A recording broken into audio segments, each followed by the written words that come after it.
बाराबंकी में नीला सैलाब, चंद्रशेखर आजाद की धमक से हिला लखनऊ। न बस न पैसा, सिर्फ जय भीम का जोश, बाराबंकी में उमड़ा जुनून। यूपी की सियासी बिसात पर चंद्रशेखर आजाद की एंट्री, विरोधियों की उड़ी नींद। बाराबंकी की सड़कों पर नीली टोपियों और झंडों का समंदर। नीले सैलाब से बीजेपी, सपा और कांग्रेस के लिए खतरे की घंटी। कल तक जो शोर जौनपुर की गलियों में सुनाई दे रहा था, आज उसकी गूंज बाराबंकी की सरजमी पर और भी गहरी हो गई। सिरों का एक अंतहीन सिलसिला और हाथ में नीले झंडे।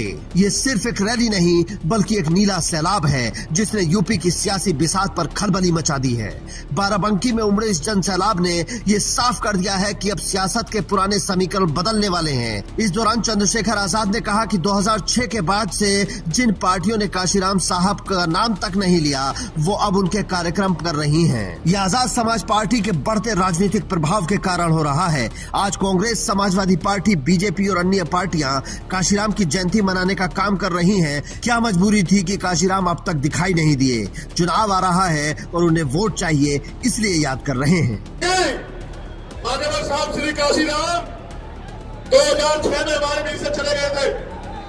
2006 में जो महामानव चले गए, उनके जाने के बाद आज 2026 में ये आलम है कि Bharatiya Janata party, Congress party, Samajwadi party और अन्य पार्टियां भी माननीय साहब श्री काशीराम जी की जयंती का कार्यक्रम कर रही है, उनकी जयंती को मनाने का काम कर रही है।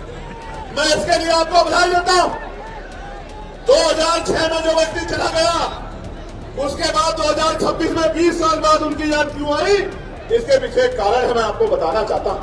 कारण यह है कि बाबा साहब अम्बेडकर का कारवां रुकावट काम किया।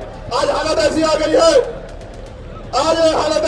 है, कि जो लोग बाबा साहब का, काशीराम साहब का नाम नहीं लेते थे, आपकी पार्टी के बढ़ते प्रभाव को देखकर आज वो काशीराम साहब की जयंती के कार्यक्रम जो है उत्तर प्रदेश में कर रहे हैं। आपको देखना समझना चाहिए कि आपके संघर्षों ने कितना बड़ा परिवर्तन कर दिया।